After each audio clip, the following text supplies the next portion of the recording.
యెషయా గ్రంథము 40వ అధ్యాయము 31వ వచనం. యెహోవా కొరకు ఎదురు చూచువారు నూతన బలము పొందుదురు. వారు పక్షిరాజుల వలె రెక్కలు చాపి పైకి ఎగురుదురు. అలయక పరుగెత్తుదురు, సొమ్మసిల్లక నడిచిపోవుదురు. దేవుని కొరకు కనిపెట్టుకుంటూ ఉంటే దేవుడు మనకు నూతన బలమును అనుగ్రహిస్తాడు. ఎటువంటి బలము? పరుగెత్తినా అలసిపోము, ఎంతగా నడిచినా సొమ్మసిల్లిపోవుము. ఎన్ని అవరోధాలు ఆటంకాలు వచ్చినా వాటినన్నిటినీ అధిగమించి పక్షిరాజు వలె పైకి మనము ఎగురుతూ ఉంటాం. ఎంత గొప్ప బలమో కదా! ఇటువంటి శక్తి, బలము అన్నది ఎవరైతే దేవుని సన్నిధిలో కనిపెట్టుకుంటూ ఉంటారో వారికి దేవుడు ఈ యొక్క నూతన బలమును అనుగ్రహిస్తాడు. దేవుని కొరకు మనం ఎలాగో కనిపెట్టాలి. కనిపెట్టుట అంటే ఏమిటి అనే విషయాన్ని ఈరోజు మనము ధ్యానించుకుందాం. ప్రియమైన సహోదరులారా, దేవుడు మన జీవితంలో ఒక కార్యాన్ని జరిగిస్తాడు అనేటువంటి విశ్వాసం మనలో ఉండవచ్చు. ఒకవేళ మనము అనుకున్న సమయానికి కార్యం జరగలేదు అనుకోండి, మనలో కొంత అసహనము రావచ్చు, సహనాన్ని మనము కోల్పోవచ్చు. సహనాన్ని కోల్పోతే కనిపెట్టుకుంటూ ఉండడమా? కాదు. ఎవరైతే కనిపెట్టుకుంటూ ఉన్నారో వారు కలిగి ఉండవలసిన లక్షణం ఏమిటండి? సహనం. దేవునికి స్తోత్రం. కీర్తనలు 37వ అధ్యాయము 7-8 వచనములు. యెహోవా ఎదుట మౌనముగా నుండి ఆయన కొరకు కనిపెట్టుకొనుము. తన మార్గమున వర్ధిల్లు వాని చూచి వ్యసన పడకము.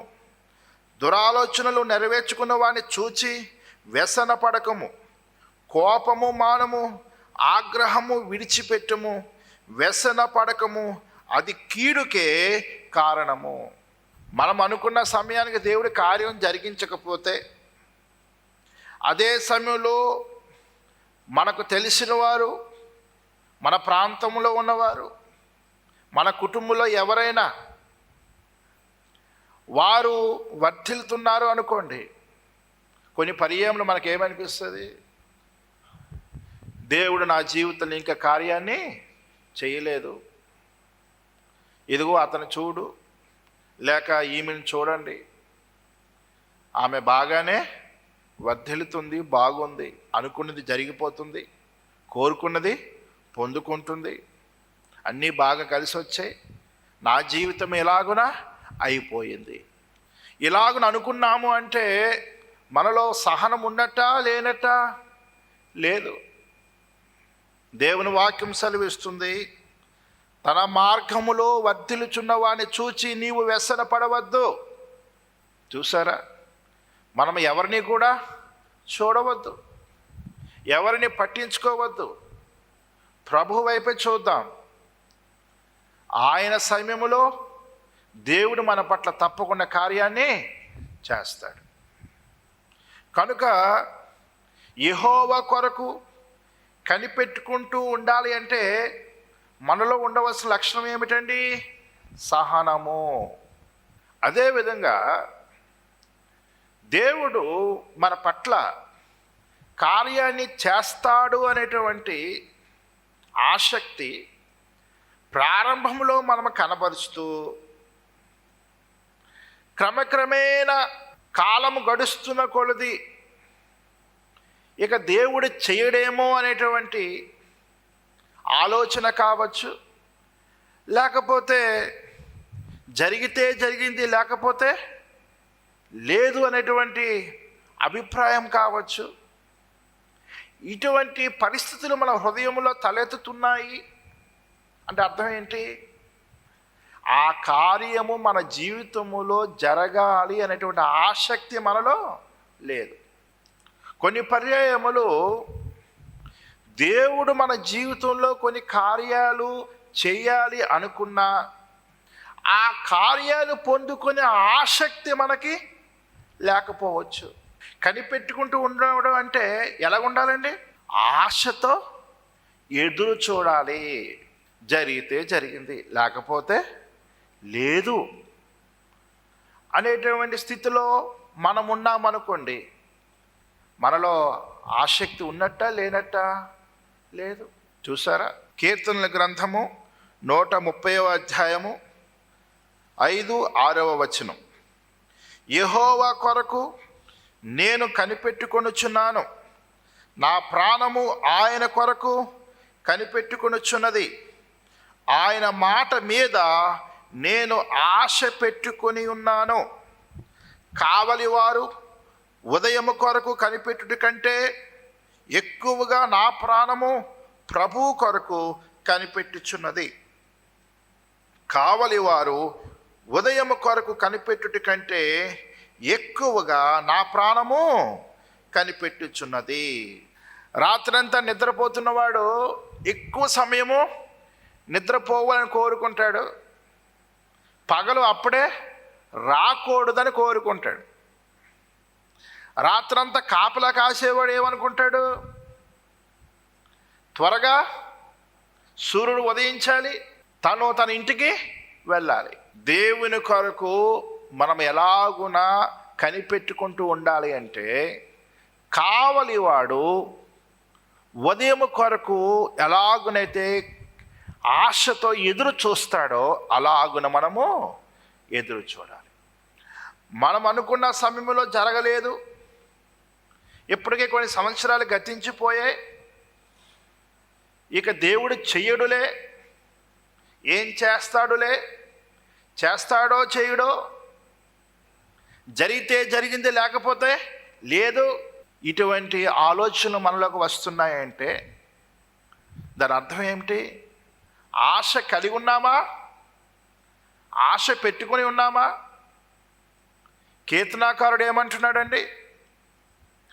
నా ప్రాణము ఆయన కొరకు కనిపెట్టుకొనుచున్నది, ఆయన మాట మీద నేను ఆశ పెట్టుకొని ఉన్నాను. చూసారా? దేవుని మాట మీద నేను ఆశ పెట్టుకొని ఉన్నాను. కొన్ని పర్యాయములు దేవుడు మన గురించి మాట్లాడాడు అని దైవజనుడు చెప్పినా కూడా మనకు వినడానికి ఆసక్తి ఉండటం లేదు. మన గురించి దేవుడు మాట్లాడాలి అనేటువంటి ఆసక్తి కూడా మనలో ఉండటం లేదు. కాబట్టి ప్రియమైన సహోదరులారా, యెహోవా కొరకు ఎవరైతే కనిపెట్టుకుంటూ ఉంటారో వారిలో సహనం ఉండాలి, అదేవిధంగా వారిలో ఆసక్తి ఉండాలి. ఆశతో కనిపెట్టుకుంటూ ఉండాలి, సహనముతో కనిపెట్టుకుంటూ ఉండాలి. అదేవిధంగా యెహోవా కొరకు కనిపెట్టుకుంటూ ఉండేవారు నమ్మకముగా ఉండాలి. నమ్మకముగా ఉండటం అంటే ఎన్ని ప్రతికూల పరిస్థితులు వచ్చినా నీవు ధైర్యముగా ఉండాలి. యెహోషువ కాలేబులు మిగిలిన 10 మందితో వేగుల వారిగా వెళ్ళారు. కనాను దేశాన్ని 40 దినాలు వారు పరీక్షించారు. అయితే 10 మంది చెప్పిన రిపోర్ట్ ఎలాగుంది? యెహోషువ కాలేబులు చెప్పిన రిపోర్టు ఎలాగున ఉంది? ఎవరు నమ్మకముగా ఉన్నారు? యెహోషువ కాలేబులు.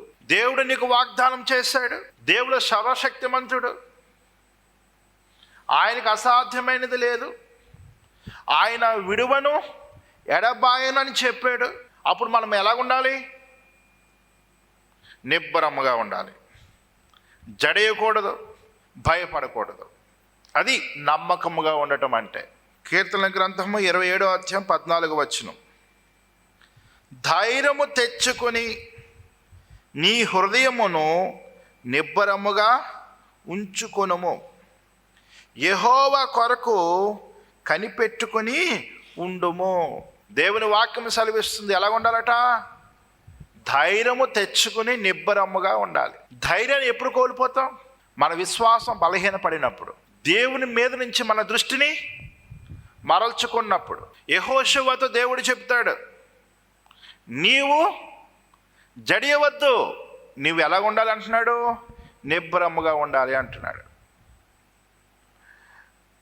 భౌతికంగా చూస్తే పరిస్థితులు ఎలా ఉంటాయి? పెద్ద పోరాటాలు ఎదుర్కోవలసి ఉంటుంది. ఆటంకాలు కావచ్చు, అవరోధాలు కావచ్చు, వ్యతిరేక పరిస్థితులు కావచ్చు. మరి ఇటువంటి సమయంలో ధైర్యం తెచ్చుకొని ఉండాలంటే మనం ఏం చేయాలి? దేవుని మాటను జ్ఞాపకం చేసుకోవాలి, దేవుని శక్తిని ఆధారం చేసుకోవాలి. ఎక్కడా కూడా బలహీన పడిపోకూడదు. చూసారా? కనుక యెహోవా కొరకు కనిపెట్టుకుంటూ ఉండాలి అంటే సహనంతో కనిపెట్టుకుంటూ ఉండాలి, ఆసక్తి ఉండాలి. అదేవిధంగా నమ్మకంగా ఉంటూ కనిపెట్టుకుంటూ ఉండాలి. అదేవిధంగా దేవుడు మనలను దీవించాలి, ఆశీర్వదించాలి అని కోరుకుంటూ విశ్వాసముతో ఎదురు చూస్తూ ఉన్నప్పుడు మన ప్రవర్తనలో తగ్గింపు అన్నది చాలా ప్రాముఖ్యం. గర్వముతో, అతిశయముతో, స్వనీతితో నిన్ను హెచ్చించుకుంటూ నా దేవుడు చేస్తాడు అంటే దేవుడు చేస్తాడా? చెయ్యడు. తగ్గింపు అన్నది ఉండాలి. యాకోబు రాసిన పత్రిక 4వ అధ్యాయం 10వ వచనం, ప్రభువు దృష్టికి మిమ్మును మీరు తగ్గించుకొనుడి, అప్పుడు ఆయన మిమ్మును హెచ్చించును. దేవునికి స్తోత్రం. దేవుని దృష్టిలో మనం ఎలాగున కనిపించాలి? తగ్గించుకున్న వారుగా ఉండాలి. ఏ వ్యక్తి మీద కూడా మనము అతిశయించకూడదు. మనకంటే చిన్నవారు కావచ్చు, పెద్దవారు కావచ్చు, మనకు కీడు చేసేవారు కావచ్చు, మనకు విరోధముగా ఉన్నవారు కావచ్చు, ఎవరి మీద అతిశయించకూడదు. ఎవరి మీద మనము గొప్ప చేసుకోకూడదు. తగ్గించుకుంటూనే ఉండాలి. తన్ను తాను తగ్గించుకున్నవాడు హెచ్చింపబడును, తన్ను తాను హెచ్చించుకున్నవాడు తగ్గింపబడును. కనుక ప్రభు దృష్టికి ఎవరైతే తగ్గించుకుంటారో దేవుడు వారిని హెచ్చిస్తాడు. కొన్ని పర్యాయంలో దేవుడు మన జీవితంలో కార్యం చేయకపోవడానికి మనలో దేవుడు కోరుకున్నంత తగ్గింపు లేకపోవడం కావచ్చు. యోసేపు ఏ విధంగా కనిపెట్టుకుంటూ ఉన్నాడు? నా టైం వస్తుంది, నేను పెద్దోడిని అవుతాను, అప్పుడు నా అన్నల సంగతి చూస్తాను అనుకుంటూ కనిపెట్టుకుంటూ ఉన్నాడా? దావీదు ఏ విధంగా కనిపెట్టుకుంటూ ఉన్నాడు? నేను ఏదో ఒక రోజు రాజు అవుతాను, ఎవరైతే నాకు కీడు చేశారో వాళ్ళ సంగతి నేను చూస్తాను, ఈ సౌలుని తన కుటుంబాన్ని ఈ భూమి మీద లేకుండా చేసేస్తాను అనుకుంటూ కనిపెట్టుకుంటూ ఉన్నాడా? లేదు. శత్రువుల దగ్గర కూడా వారు తగ్గించుకునే ఉన్నారు. కనుక ప్రభు దృష్టికి మిమ్మల్ని మీరు తగ్గించుకోండి, అప్పుడు ఆయన మిమ్మును హెచ్చించును. అదేవిధంగా కృతజ్ఞత కలిగి కనిపెట్టుకుంటూ ఉండాలి. చేసిన కార్యాలను మర్చిపోయి ఇంకా దేవుడు అది చేయలేదు, ఇది చేయలేదు, అది చేస్తున్నాడు, ఇది చేస్తున్నాడు, దేవుడు ఈ కార్యం జరిగిస్తానని చూస్తున్నాను కానీ ఇంకా నా జీవితంలో చేయలేదు. ఏ కార్యాల కొరకైతే ఆశతో ఎదురు చూస్తున్నారో ఆ కార్యాల కొరకు కనిపెట్టుకున్నప్పుడు దేవుడు చేసిన మేలును బట్టి మనం ఎప్పుడు కూడా కృతజ్ఞతాస్తుతులు చెల్లిస్తూ ఉండాలి. కనుక యెహోవా కొరకు కనిపెట్టుకున్న వారు ఎలాగో కనిపెట్టుకుంటూ ఉండాలి? కృతజ్ఞతతో. 1 తెస్సలోనికలకు రాసిన పత్రిక 5వ అధ్యాయం 18వ వచనం, ప్రతి విషయమునందును కృతజ్ఞతాస్తుతులు చెల్లించుడి. ఇలాగు చేయుట యేసు క్రీస్తునందు మీ విషయములో దేవుని చిత్తము. దేవుడు చేసిన మేలులను మనం ఏనాడు కూడా మర్చిపోకూడదు. దేవుడు చేసిన కార్యాలను మర్చిపోయి ఏ కార్యము కొరకైతే దేవుడు చేస్తాడు అని ఎదురు చూస్తున్నామో ఆ కార్యం ఇంకా జరగలేదు కాబట్టి జరిగిన కార్యాలను మర్చిపోయి దేవుడు నా జీవితంలో ఏ కార్యము చేయలేదు అన్నట్టుగా మన హృదయము మన ప్రవర్తన ఉంటే మాత్రం దేవుని అందులో మనకి కృతజ్ఞత ఉందా లేదా? లేదు.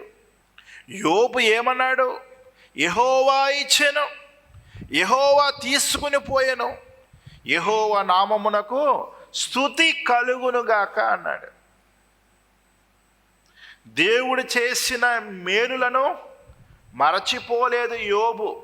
అందుకే కష్టాల్లో ఉన్నప్పుడు కూడా దేవుణ్ణి స్తుతిస్తున్నాడు. యెహోవా కొరకు ఎలాగున కనిపెట్టుకుంటూ ఉండాలండి? కృతజ్ఞతతో కనిపెట్టుకుంటూ ఉండాలి. అదేవిధంగా యెహోవా కొరకు కనిపెట్టుకుంటూ ఉండేవారు ఆత్మీయంగా ఎప్పుడూ కూడా చురుకుగా ఉండాలి. దేవుడు ఎప్పుడో చేస్తాడు, ఇప్పుడెందుకు నేను భక్తి చేయడం అనుకుని పాపంలో పడిపోవడమో, ప్రార్థన చేయకపోవడమో, ఆయన సన్నిధి పట్ల ఆసక్తి లేకపోవడమో, ఇలాగున ఆత్మీయంగా నువ్వు చల్లారిపోయినా, పాపంలో పడిపోయినా, లోకంలో పడిపోయినా యెహోవా కొరకు కనిపెట్టుకుంటూ ఉండడం మాత్రమో కాదు. దేవుని వాక్యం సెలవిస్తుంది. అపోస్తలుడైన పౌలు తెస్సలోనికలకు రాసిన మొదటి పత్రిక 5వ అధ్యాయం 17వ వచనం, ఎడతెగక ప్రార్థన చేయుడి. చూసారా? స్పిరిచువల్గా మనం ఎప్పుడు కూడా యాక్టివ్గా ఉండాలి. సపోజ్ ఒక ఎగ్జామ్ రాయాలి, ఆ ఎగ్జామ్ రాసి పాస్ అవుతే మనకు ఉద్యోగం వచ్చే అవకాశాలు ఉన్నాయి. ఆ ఎగ్జామ్ రాయడానికి ఇంకా 10 నెలల టైం ఉందనుకోండి, మనం ఏమనుకుంటాం? ఇప్పటి నుంచే భక్తి చేయడం ఎందుకు, లాస్ట్ 1 మంత్ మంచి భక్తిని మనం చేసేద్దాం, అప్పుడు ఎక్కువగా ప్రార్థన చేసేసుకుందాం, ఇప్పటి నుంచే స్పిరిచువల్గా యాక్టివ్గా ఉండటం అంత అవసరమో లేదు అని అనుకున్నాం అనుకో, యెహోవా కొరకు కనిపెట్టుకుని ఉండటం మాత్రమో కాదు. దేవుడు చేసిన వాగ్దానాలు ఎప్పుడు నెరవేర్చబడతాయో భక్తులకు తెలియదు. అలాగని చెప్పి స్పిరిచువల్గా వారు ఎప్పుడు డల్గా ఉన్నారా? లేరు.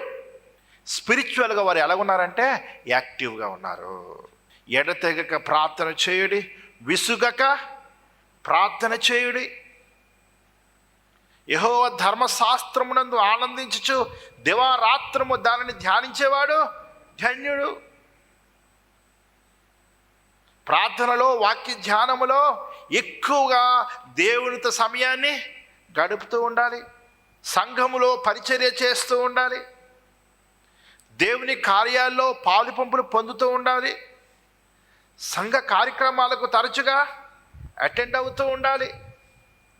ఇలాగున స్పిరిచువల్గా ఎప్పుడూ కూడా యాక్టివ్గా ఉండాలి. కొందరు ప్రార్థన చేయమని చెప్తారు, దేవుడు వారికి వాగ్దానం చేసిన తర్వాత కూడా దేవుని మాటను వారు నిర్లక్ష్యం చేస్తూ స్పిరిచువల్గా చాలా డల్గా ఉంటారు. ఆత్మ విషయాల వారికి ఆసక్తి అన్నది ఉండదు. ఇప్పుడు కార్యము జరగటానికి సమయం ఆసనమైనప్పుడు వారు ఫెయిల్ అయిపోయారు అనుకోండి, దేవుడు చేస్తాడు అన్నారు కదా, ఎందుకు జరగలేదు? పాస్టర్ గారు జరుగుతుందని చెప్పారు కదా, ఎందుకు జరగలేదు? అందుకే నేను ఇటువంటి వాటిని నమ్మను. చూసారా? దేవుడు మాట ఇచ్చినప్పుడు నిజముగా ఆ మాటను విశ్వసించే వ్యక్తివే అయితే, నిజముగా యెహోవా కొరకు కనిపెట్టుకుంటూ ఉండే వ్యక్తివే అయితే, స్పిరిచువల్గా నీవు ఎలాగుంటావు? యాక్టివ్గా ఉంటావు. నీ ప్రార్థనా జీవితము, దేవునితో వ్యక్తిగత సంబంధము, సహవాసము, సంఘములో పరిచర్య, సువార్త ప్రకటిస్తూ ఇలాగున అనేక విషయాల ద్వారా స్పిరిచువల్గా యాక్టివ్గా ఉంటావు. లోక సంబంధమైన వాటి విషయంలో మాత్రం యాక్టివ్గా ఉంటూ స్పిరిచువాలిటీ విషయంలో యాక్టివ్గా లేవు అంటే యెహోవా కొరకు కనిపెట్టుకుంటూ ఉండడమా? కాదే. యెహోవా కొరకు కనిపెట్టుకుంటూ ఉండేవారు ఎలాగున కనిపెట్టుకుంటూ ఉండాలండి? స్పిరిచువల్గా ఎప్పుడు కూడా వారు యాక్టివ్గా ఉండాలి. ఆత్మీయంగా వారు ఎప్పుడు మెలకుగా ఉండాలి. ఆత్మ విషయాల వారు ఆసక్తి కలిగి ఉండాలి. ఆత్మ విషయాల వారికి తీవ్రత ఉండాలి. అలాగున జీవిస్తూ కనిపెట్టుకుంటూ ఉండాలి. ప్రార్థన అంటే నిద్ర వచ్చేస్తుంది. వాక్యాన్ని చదవము, ధ్యానించము. మందిరంలో పరిచర్య ఉంది అంటే ఆసక్తి ఉండదు. సంఘ కార్యక్రమాలు అంటే ఆసక్తి ఉండదు. కానీ దేవుడు మాత్రము నీ జీవితంలో కార్యం చేసేయాలి. ఎందుకంటే ఆయన మాట ఇచ్చాడు కదా. చూసారా? దేవుని కార్యాలు ఎప్పుడు జరుగుతాయండి? యెహోవా కొరకు కనిపెట్టుకుంటూ ఉన్నప్పుడు. తర్వాత మన యొక్క ప్రవర్తనలో ఎప్పుడూ కూడా అందరికీ లోబడే మనస్తత్వం ఉండాలండి. నియమాన్ని వినేది అనేటువంటి గర్వం మనలో ఉందనుకోండి, దేవుడు మనల్ని దీవిస్తాడా? దీవించడు. తల్లిదండ్రులకు లోబడాలి, పెద్దలకు లోబడాలి, వయస్సులో పెద్దవారిని గౌరవించాలి. అందరి ఎల్లా ఆ లోబడే మనస్తత్వం మనం కలిగి ఉన్నప్పుడు దేవుడు మనలను దీవిస్తాడు. పేతురు రాసిన మొదటి పత్రిక 5వ అధ్యాయము 5వ వచనం, చిన్నలారా మీరు పెద్దలకు లోబడి ఉండుడి. మీరందరూ ఎదుటివాని ఎడల దీన మనస్సు అను వస్త్రము ధరించుకొని మిమ్మును అలంకరించుకొనుడి. దేవుడు అహంకారులను ఎదిరించి దీనులకు కృప అనుగ్రహించును. దేవుడు మన పిల్లలను ఆశ్రదించాలని మనం కోరుకుంటున్నాం అనుకోండి, మన పిల్లలకి ఏం నేర్పించాలో తెలుసా? పెద్దలను గౌరవించడం నేర్పించాలి, పెద్దలకు లోబడడమో నేర్పించాలి. దేవుడు మనలను దీవించాలని కోరుకుంటున్నామా? అందరికీ లోబడే మనస్సు మనలో ఉండాలి. దీన మనస్సు అనే వస్త్రమును ధరించుకోండి అని దేవుని వాక్యము సెలవిస్తుంది. దేవునికి స్తోత్రం. కాబట్టి యెహోవా కొరకు కనిపెట్టుకున్న వారు నూతన బలమును పొందుతారు. మరి యెహోవా కొరకు ఎలాగను కనిపెట్టుకుంటూ ఉండాలి? మొదటిగా సహనముతో కనిపెట్టుకుంటూ ఉండాలి, ఆసక్తితో కనిపెట్టుకుంటూ ఉండాలి, నమ్మకమైన వారుగా ఉంటూ కనిపెట్టుకుంటూ ఉండాలి, తగ్గించుకుంటూ కనిపెట్టుకుంటూ ఉండాలి. తరువాత కృతజ్ఞతతో కనిపెట్టుకుంటూ ఉండాలి. ఆత్మ విషయాల్లో ఆసక్తి కలిగి కనిపెట్టుకుంటూ ఉండాలి. పెద్దలకు లోబడుతూ, అనగా తల్లిదండ్రులకు, వయస్సులో పెద్దలైన వారికి, ప్రతి ఒక్కరి పట్ల దీన మనస్సు కలిగి కనిపెట్టుకుంటూ ఉండాలి. ఈ విధంగా కనిపెట్టుకుంటూ ఉంటే దేవుడు మన పట్ల గొప్ప కార్యాల్ని జరిగిస్తాడు. దేవుడు ఈ మాటలను దీవించునుగాక. ఆమేన్.